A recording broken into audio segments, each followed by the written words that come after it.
Hello guys, I'm Prajesh. Welcome to another video on questions from linear algebra which were asked in CSIR NET December 2019 examination. There were 7 questions asked and let's move on to the questions.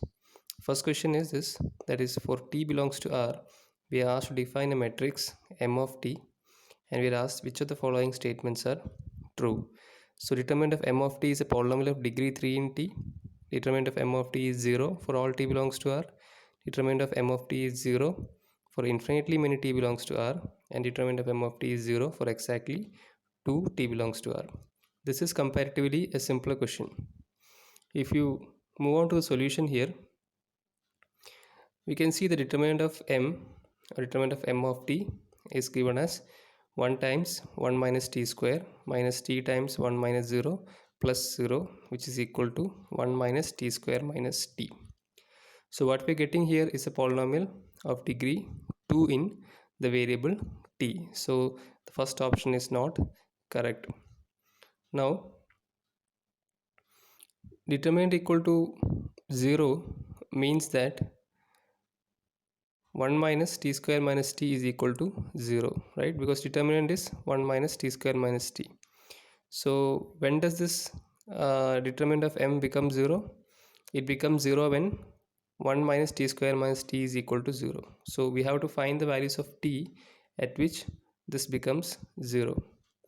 So we know that it's a quadratic equation, and if we find out the roots here, you will get two roots, and these are the two real roots you are going to get. So from this it is clear that determinant of m of t is 0 for exactly 2 t belongs to R, because only two roots we are getting here, right? Because it's a quadratic equation, second degree, it is at most two real roots, right? So here what we get is option 2 is false, option 3 is false, and option 1 is false. So the only correct option is option 4. So let us move on to the next question.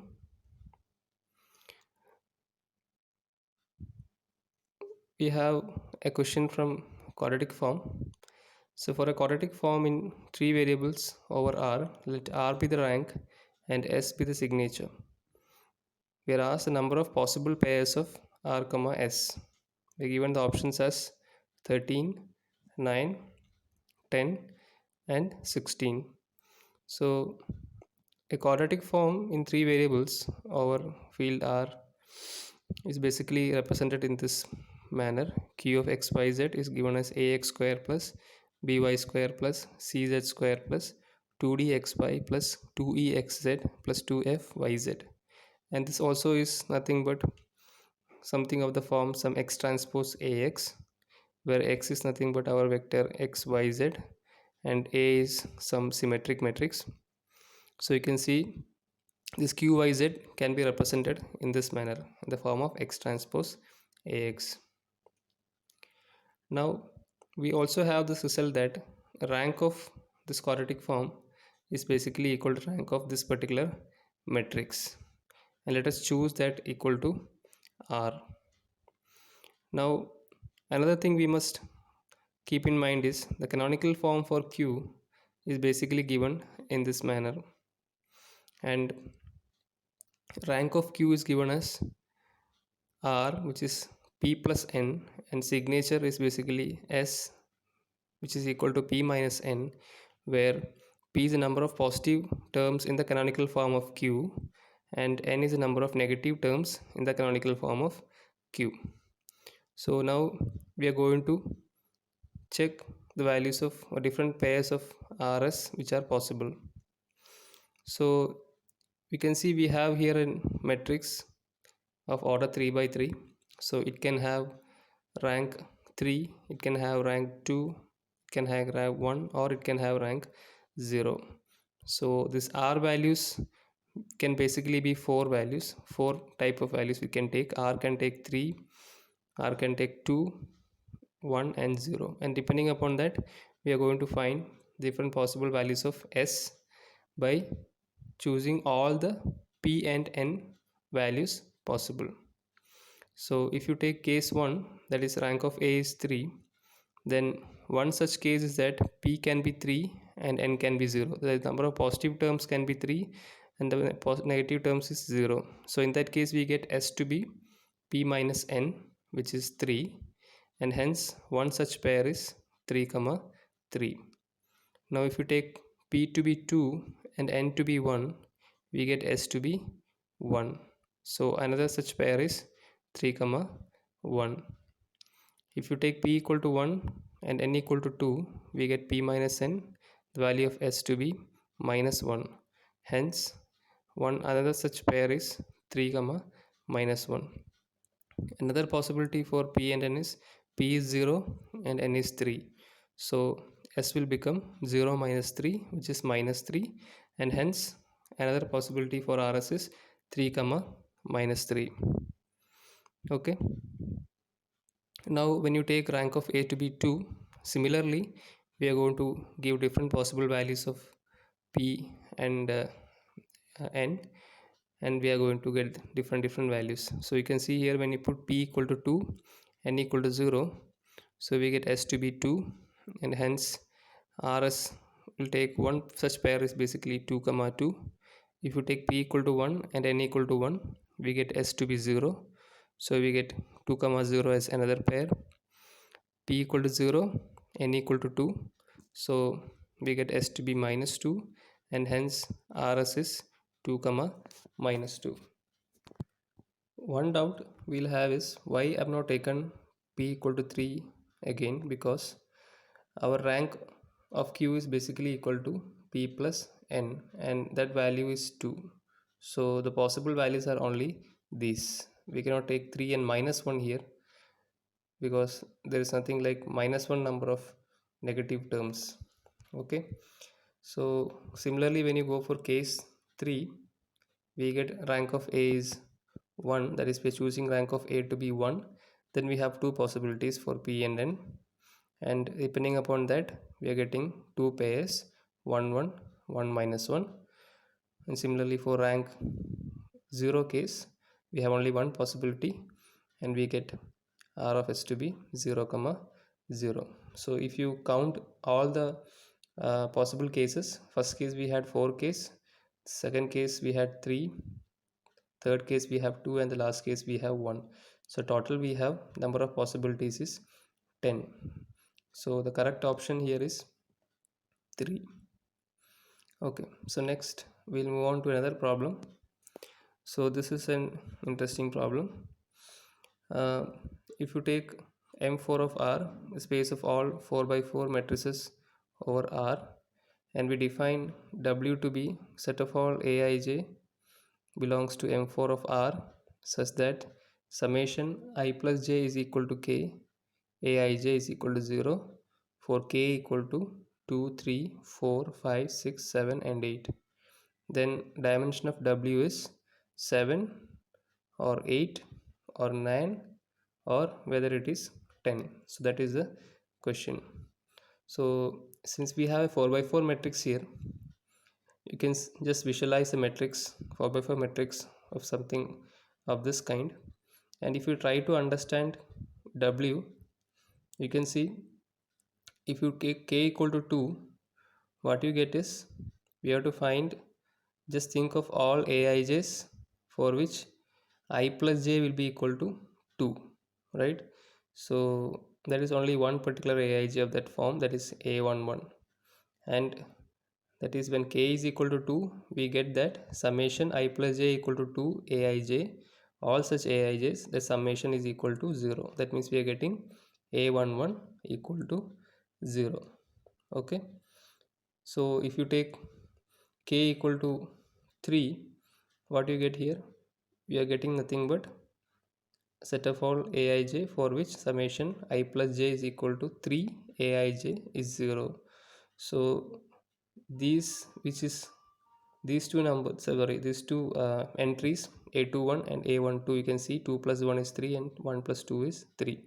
So what they're telling is summation I plus j equal to 3 Aij is 0. So sum of these two entries is actually equal to 0. So that is what we get in the case when we have k equal to 3, that is A12 plus A21 is 0. So we get a12 is equal to minus a21. Similarly, if you can think about the case when k is equal to 4, it will be these entries 31, a31, a22 and a13. Some of these entries will be basically 0. So what you get is when k is equal to 4, we have this equal to 0. So we get a13 is equal to minus a22 minus a31. Why I have written in this form is our basic aim here is to find the dimension of W. So here you can see when k is equal to 2, a11 is 0. So our W will have matrices for which uh, sorry for in W you can see what you have is, yeah, you can see W will have matrices in which a11 is 0. Then by the second condition, when k is equal to 3, we are getting a12 is equal to minus a21. So that means if you know a12, you can automatically write what is value here, right? So similarly, if you take this case, if you know a13, sorry, if you know a22 and a31, then a13 is nothing but minus a22 minus a31. Okay, so now we'll see when k is equal to 5 what happens. So when k is equal to 5, similarly you get a14 plus a23 plus a32 plus a41 equal to 0.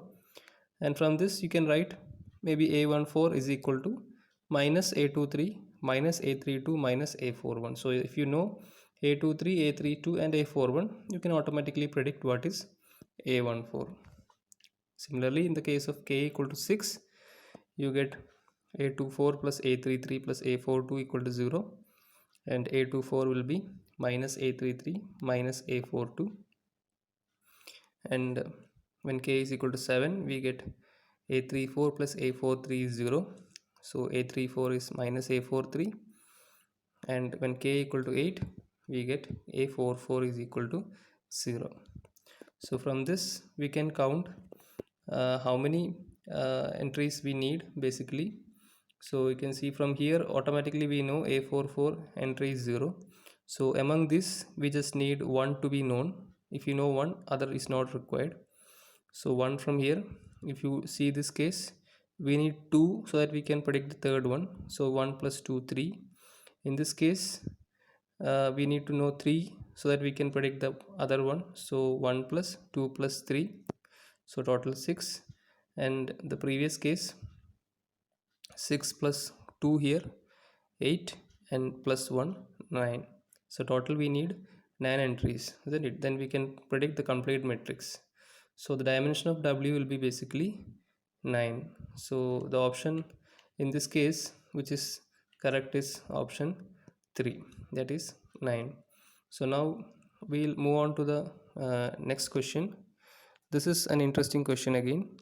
So here we are given V is a vector space of dimension 3 over R, and T is a linear transformation from V to V. In fact, it's a linear operator because it's from the same vector space to the same vector space itself.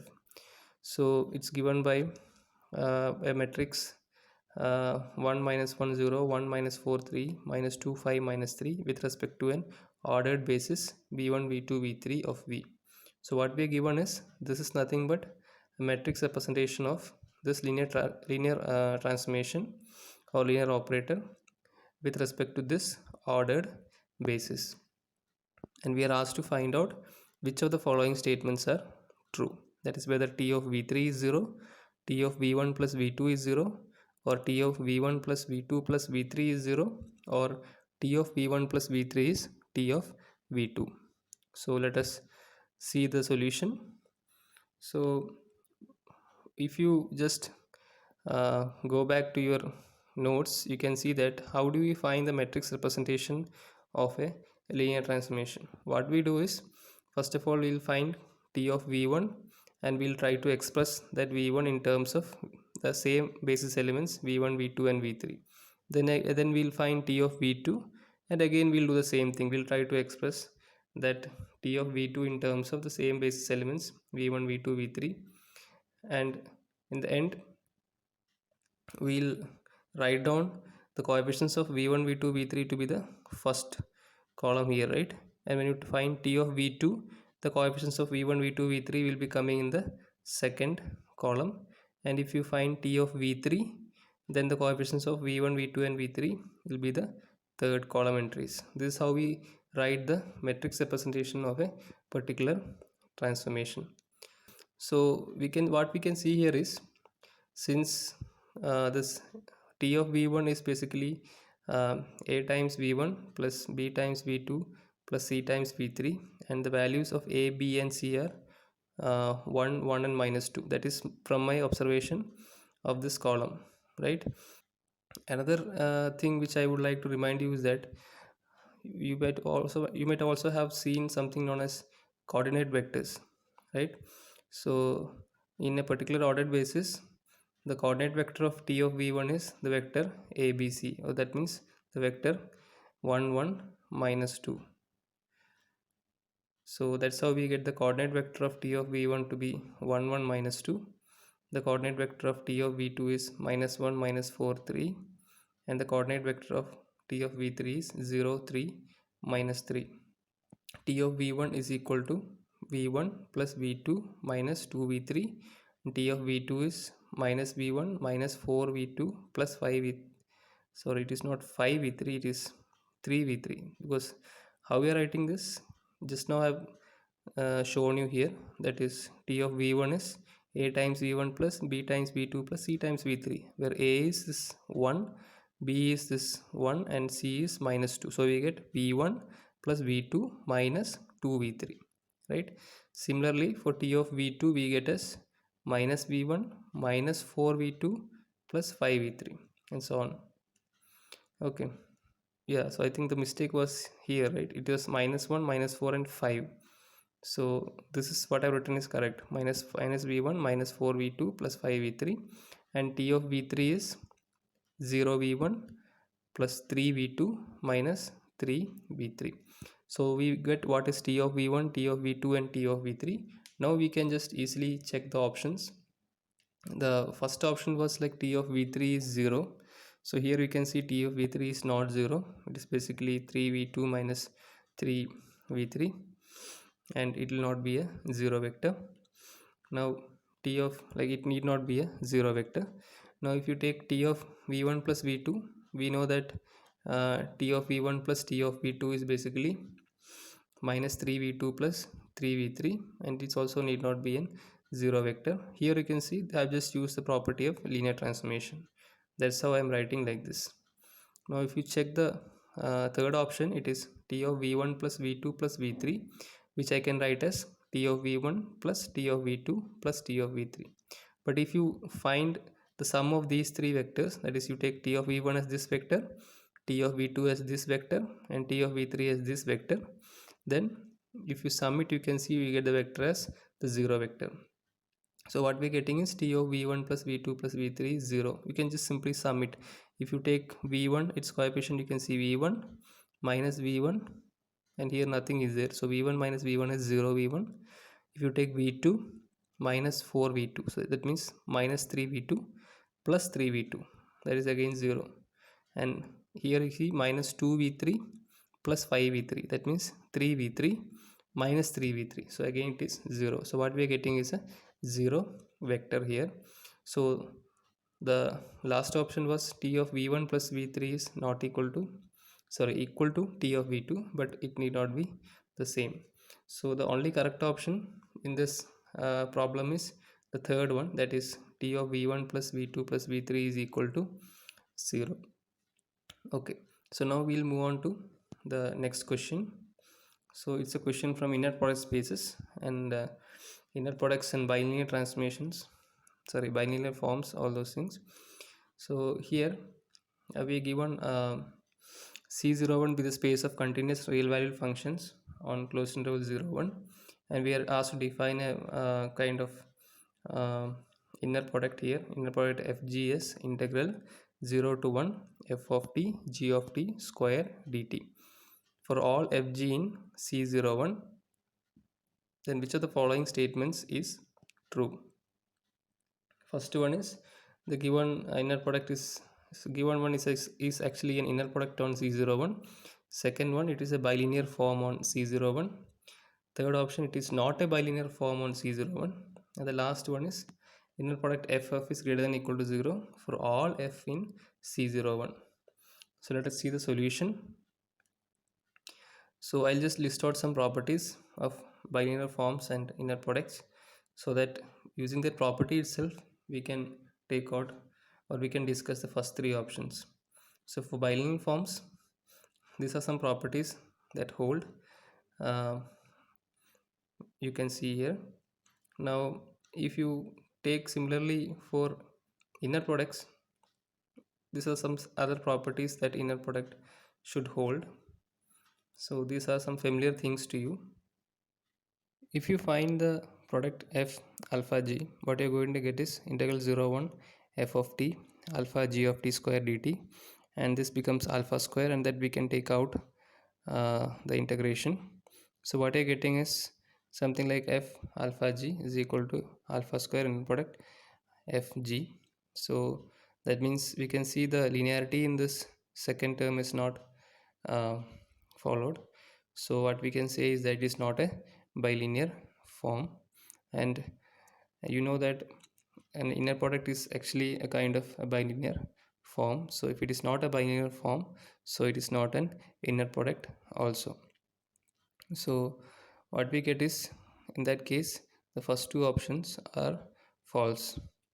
Now if you see the last option, if you choose f of t to be a function like -1/4, then you can see the inner product ff will be equal to integral 0 to 1 f of t into f of t square dt, which you can integrate, and you'll get the answer as -1/64, which is less than 0. So if you look at the options what we had in the problem, the first option was it is an inner product on C01, which we have shown it is not. Second option was it is a bilinear form on C01, which also we have shown it is not. Third option was it is not a bilinear form, which is correct. And the last one, they claim that inner product ff has to be greater than or equal to 0 for all f, but we got one f for which we got this value to be less than 0. So in this, the only correct option is option 3. So next, let us see a problem from system of linear equations. So we are given a matrix here, a matrix A, and a system of linear equation Ax equal to y, and we are asked when this system has solution.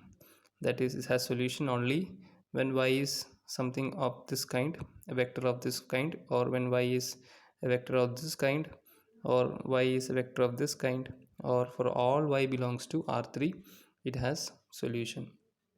So in this question, if you see and if you find the determinant of this particular matrix, you can see you will get 2 times 2 minus 15 minus 0 plus 5 times 5 plus 2, which is equal to 9, and it is not equal to 0.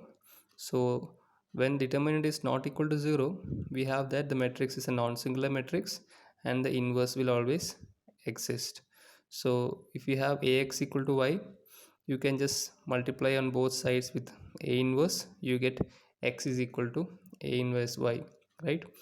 And that means you get the solution as x equal to A inverse y. So since it's a non-singular matrix, rank of the matrix is 3, and always whatever y we are going to give on the right hand side and we form the augmented matrix, always the rank will be 3. So always solution will exist. So in this problem, solution always exists, and for all y equal to R3 it exists, that is x is equal, and that solution we can find by just finding x is equal to A inverse y. So the correct option here is option 4. So now we'll move on to the last question under discussion. So here we are given transformation t from C to M2 of R by the map given as t of z is equal to t of x plus iy is equal to a matrix xy minus yx. We are asked which of the following statements is false. The first option given to us is T of z1 z2 is equal to T of z1 into T of z2 for all z1 z2 in C. Second option is T is singular if and only if z is 0.